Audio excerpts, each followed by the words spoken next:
O Brasil recebeu agora pela manhã um novo lote com 942 mil doses da vacina da Janssen contra a Covid-19 e essa remessa completa o envio de 3 milhões de doses que foram doadas pelos Estados Unidos. Vamos lembrar que a imunização com essa vacina da Janssen é feita apenas com uma dose, diferente das outras vacinas que a gente tem contra a Covid-19 aqui no nosso país. Então, para a gente esclarecer algumas dúvidas sobre esse imunizante, vamos conversar agora com o Dr. André Calil, que é médico infectologista, também pesquisador da Universidade de Nebraska. Doutor, bom dia, bem-vindo à CNN mais uma vez. Bom dia, Roberta. Muito obrigado pelo convite. Doutor, já que tanta gente, algumas pessoas vão ter a oportunidade de serem vacinadas com essa vacina que está chegando aqui ao nosso país, vai ser distribuída aí em vários municípios e em estados, por que a Janssen é de apenas uma dose? Como é que funciona a tecnologia dessa vacina?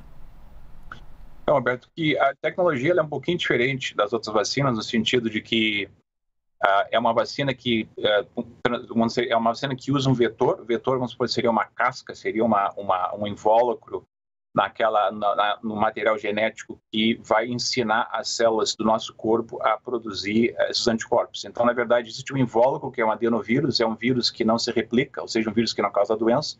E dentro desse invólucro existe, então, um material genético que vai criar o código para nossas células produzirem a proteína, o antígeno e o anticorpo contra o coronavírus. Então, ela é um pouquinho diferente das outras vacinas, se assemelha um pouco do ponto de vista de estrutura, como, por exemplo, com a AstraZeneca, mas tem um material genético diferente dentro.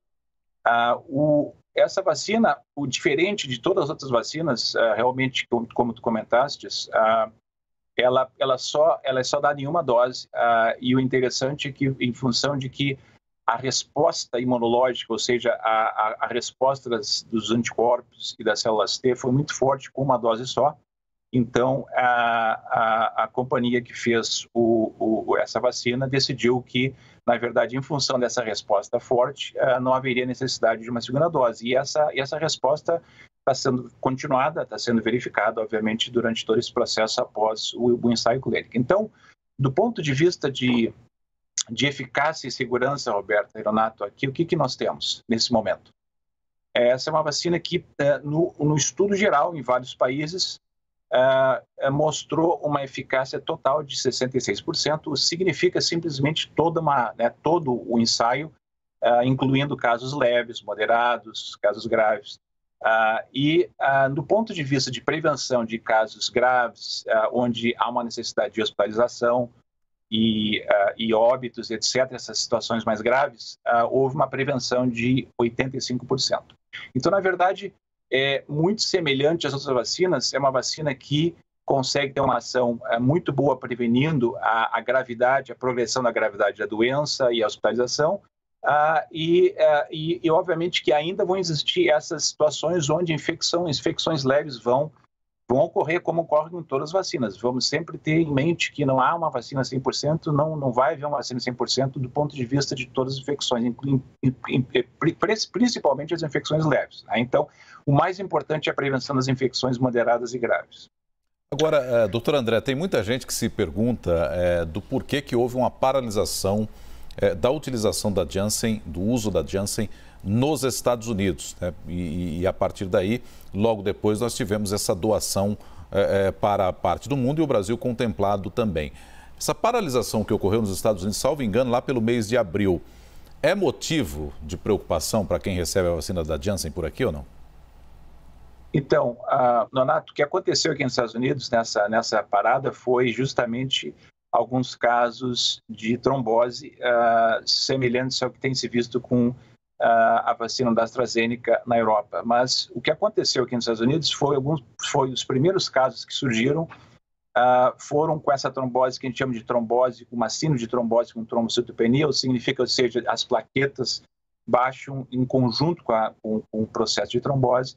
Houve, então, alguns casos, esses poucos casos foram estudados extensivamente pelo CDC, pelo FDA, e foi por isso que houve essa pausa, para tentar entender se isso era um problema que estava crescendo ou um problema que estava afetando uma população, uma parte grande da população, mas, na verdade, se viu, a avaliação do CDC e do FDA foi de que, na verdade, é um efeito colateral raríssimo, de que foi calculado em torno de 7 para 1 milhão, ou seja, é 0,0000007, ou seja, é muito raro, bem mais raro de ter uma trombose pela vacina do que uma trombose pelo Covid-19, pela infecção. Então, nesse momento que o CDC avaliou todos esses dados, houve uma recomendação de se reiniciar. A vacina está sendo efetivamente distribuída aqui nos Estados Unidos, após essa avaliação do CDC, e com essa importância de que, obviamente, existem potenciais de riscos colaterais, mas os riscos, de novo, são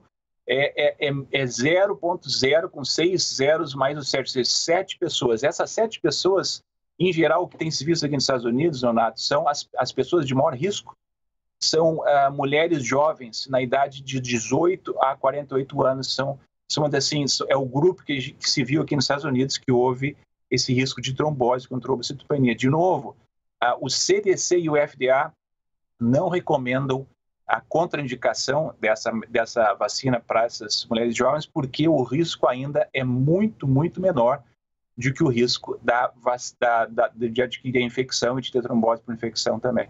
Isso é importante a gente explicar, né, doutor? O risco considerado muito menor de você ter uma reação como essa do que de ter sintomas graves da própria Covid-19, né? Quando a gente coloca na balança o peso das duas coisas. É muito, muito grande a diferença, Roberta. É enorme. Nós estamos falando de centenas, milhares de vezes maior o risco de ter uma trombose severa, de ter uma consequência severa pela infecção comparado com as vacinas. Não há dúvida hoje que as vacinas aprovadas aqui pelo FDA e aí pela Anvisa são vacinas efetivas e seguras. Mas, como tudo na medicina, não existe 100% eficácia, não existe 100% segurança, não existe. É o que eu digo, pode tomar uma baby aspirina, uma aspirina daquelas para criança, e a pessoa pode tomar uma baby aspirina e acabar sangrando e morrendo. Isso está bem descrito.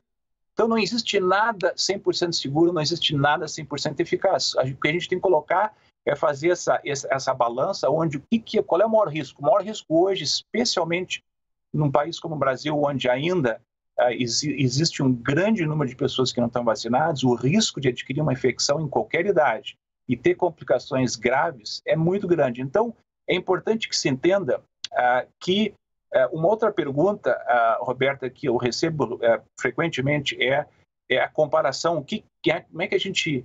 E que tipo de comparação dessas vacinas? Então, assim, uma coisa importante que as pessoas entendam, né, Roberto, nesse momento, existe uma comunalidade, existe uma coisa muito comum entre as vacinas. Todas essas vacinas aprovadas, elas têm uma eficácia similar do ponto de vista de prevenção na necessidade de ir para o hospital e da prevenção de óbitos, baixando a taxa de óbitos. Então, é uma coisa comum em torno de 80%, 90%. Mas, de novo, vão ter 10% a 20% das pessoas que vão receber essas vacinas e ainda vão precisar ir para o hospital e com risco de óbito. Então, assim, a vacina não é 100%. Essa é a primeira coisa muito importante para a gente entender. Segunda coisa muito importante, a diferença das vacinas, a única diferença que tem sido vista é nas infecções leves. Então, nas infecções leves, tu vai ter uma diferença um pouco maior aqui, um pouco maior ali, mas nas infecções graves, não. Terceiro, muito importante, todas essas vacinas previnem algo que as pessoas se esquecem, que a gente chama de Covid crônico, que é o Covid prolongado, Covid longo, é uma doença horrorosa, uma doença difícil de tratar. As pessoas, mesmo que tenham uma infecção leve, vamos supor, mesmo que tu não precisou ir para o hospital, mas tu adquiriu Covid, tu pode progredir porque a gente chama de Covid crônico, ou seja, tu vai ficar meses e meses cansado, com falta de ar, com fadiga, com dor muscular, dor de cabeça, às vezes problemas cognitivos, a pessoa não consegue pensar direito, memória fraca. Então, essas coisas só acontecem se a pessoa tiver uma infecção com o Covid, não com a vacina. Então, a vacina, ela previne o que a gente chama de Covid crônico, que é algo muito, muito, muito ruim, que está afetando em torno de 1/3, 30% a 40% das pessoas que adquirem essa infecção. Então, esse é outro benefício da vacina muito importante, Roberto. Outra coisa que eu quero comentar também, muito importante nessa situação hoje que está o Brasil, é de que, para que essas vacinas realmente terminem com a pandemia, elas sozinhas não vão conseguir a conta do recado. As vacinas vão precisar que todo mundo participe. Por quê? Quando a vacina vai chegar a um ponto onde, quando houver uma imunidade coletiva, ou seja, quando a maior parte da população estiver vacinada, Então, nesse momento, certamente os casos vão diminuir dramaticamente, que é o que tem acontecido aqui nos Estados Unidos, que tem acontecido na Inglaterra, em Israel, mas até aquele momento o vírus continua circulando. Então, até que a vacina, para que a vacina seja efetiva, ela tem que estar no braço, certo? Então, temos que ter um grande número de pessoas vacinadas, tem que ter uma velocidade de vacinação muito grande. Por quê? Quanto mais tempo se levar para vacinar a população, maior a circulação do vírus. Quanto maior a circulação do vírus, maior a multiplicação e a taxa de mutação. Quanto maior a mutação, maior o número de variantes. Então, por que e nesse momento é tão importante, aí no Brasil, aqui nos Estados Unidos, em qualquer lugar do mundo, é uma velocidade de vacinação rápida, vacinar o maior número de pessoas, porque é a única maneira de realmente conseguir acabar com essa pandemia. Enquanto a vacina está sendo administrada, o vírus continua circulando. Por quê? Porque muita gente não está vacinada e porque a vacina não é 100%. Então, o que tem que se fazer? Tem que se continuar usando máscara, distanciamento físico, evitar aglomeração, e a higienização das mãos. Por que isso é importante? Porque o vírus continua circulando até que exista uma imunidade coletiva. Então, nesse momento, a minha recomendação muito clara, até se atingir essa imunidade coletiva, que vai levar um tempo ainda no Brasil, precisa-se continuar com essas medidas preventivas não farmacológicas. Distanciamento, evitar aglomeração e uso de máscaras. Porque senão o vírus vai continuar replicando, vai continuar mutando e vai chegar um ponto que as vacinas vão perder eficácia novamente. Então, essa combinação de vacinação rápida com medidas preventivas que a gente pode fazer, cada um de nós tem a sua parte a fazer isso, essa combinação é o que vai acabar com a pandemia no Brasil e no resto do mundo. Doutor André Calil, o senhor falou aí de Covid crônico e uma série de sinais, né, que podem gerar lapsos de memória, um cansaço mais efetivo. Isso varia de organismo para organismo, de pessoa para pessoa. Já há um estudo em torno do que ocorre nesse pós-Covid, doutor? Então, muito boa pergunta, Nonato. Existem vários estudos andando nesse momento, mas o que tem se visto, certamente nesse momento, é que esse Covid crônico afeta praticamente todas as idades, todos os sexos, pessoas com comorbidade, pessoas sem comorbidade. Tem se visto, eu tenho visto em todas as possibilidades, em todos os tipos de situações. Então, nesse momento, até que a gente entenda mais o porquê que algumas pessoas têm esses sintomas crônicos, só uma solução é prevenir a infecção. Então, é muito importante que as pessoas entendam, para ter o Covid crônico não ocorre só nas pessoas que tiveram Covid grave, ou que tiverem que ir para o hospital. Pode ter um Covid leve, estar em casa e não ter necessitado ir para o hospital e ainda desenvolver esse Covid crônico. Então, não há regra, não há nenhuma regra. Nesse momento, todo mundo que adquire infecção por Covid hoje está com o risco elevado de ter esse Covid crônico. Sim. Doutor, a vacina da Janssen, o que já se sabe até agora sobre a cobertura em relação às variantes? Então, com relação às variantes, então essa tua pergunta é importante, Roberta, por quê? Porque, obviamente, existem variantes que já surgiram após o término do estudo, né? Então, como todos esses estudos, os estudos foram feitos em eras diferentes e, obviamente, que em eras diferentes a gente teve variantes diferentes. Então, a Janssen está estudando nesse momento a eficácia para várias dessas novas variantes. Estamos ainda no processo de entender o que está acontecendo. Aparentemente, o que a gente, pelo menos dados preliminares, parecem que a vacina tem alguma efetividade com relação a várias dessas variantes, mas eu não vou te dar nenhum resultado específico, porque ainda existem estudos em andamento. E o mais importante também, né, Roberta, eu acho que nesse momento também é muito importante, é que não só esses dados de laboratório estão sendo executados por cada uma das companhias que fabricam cada vacina, mas esses dados de laboratório vão ter que ser realmente comprovados no campo, né? No dia a dia, nas pessoas sendo vacinadas. Então, nesse momento, a gente tem que focar menos naquela questão da biologia de cada variante e realmente acelerar o processo de qualquer vacina, seja a Janssen, seja a AstraZeneca, seja a Pfizer, seja coronavírus. A gente tem que realmente... O foco hoje do Brasil e do mundo tem que ser bem claro. Vacinação rápida, porque nesse momento a gente vai ficar discutindo variante A, variante B, variante C, e os vírus continuam. Nós vamos ter uma variante D, uma variante E, uma variante F. Então a gente tem que focar a nossa discussão, a nossa implementação. Por exemplo, um exemplo claro que as pessoas entendam, Roberto, que existe um exemplo bonito hoje que a gente vê aqui nos Estados Unidos, se vê na Inglaterra, se vê em Israel. A gente nem chegou naquele ponto onde a gente, né, onde a gente, vamos dizer assim, o ideal da imunidade coletiva, que a gente diria em torno de 70%, 80%, não chegamos nem naquele ponto. Mas já conseguimos abrir o país, já conseguimos desafogar, conseguimos trazer a economia de volta. Por quê? Porque já existe uma proporção enorme de pessoas sendo vacinadas, ainda não chegamos no ponto que queremos, mas com essa proporção enorme e rápida, o que está acontecendo? O vírus está sendo escanteado. O vírus está sendo escanteado por um pequena áreas que ainda as pessoas não estão vacinadas. Então, o que aconteceu nos Estados Unidos hoje, e que aconteceu na Inglaterra, e que aconteceu em Israel?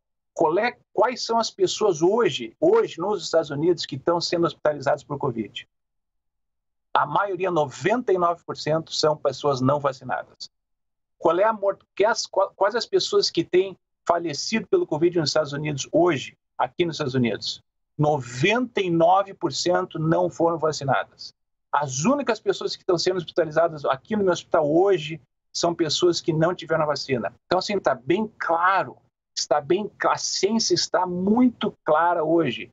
Só hoje, sem a vacina, as pessoas vão continuar se infectando e o vírus vai continuar mutando. Então, precisamos focar nossa guerra contra esse vírus, vacinar rapidamente o maior número de pessoas, tanto no Brasil como aqui, como no resto do mundo, porque isso funciona e funciona muito bem, muito bem. Doutor André Calil, que aula, hein? Que entrevista. Muito obrigada pelas informações. A gente conversou aqui com o doutor André Calil, que é médico infectologista, também pesquisador da Universidade de Nebraska, nos Estados Unidos. Nos atendeu gentilmente nesta manhã de sábado. Obrigada, doutor. Bom trabalho por aí. Muito obrigado. Tudo de bom.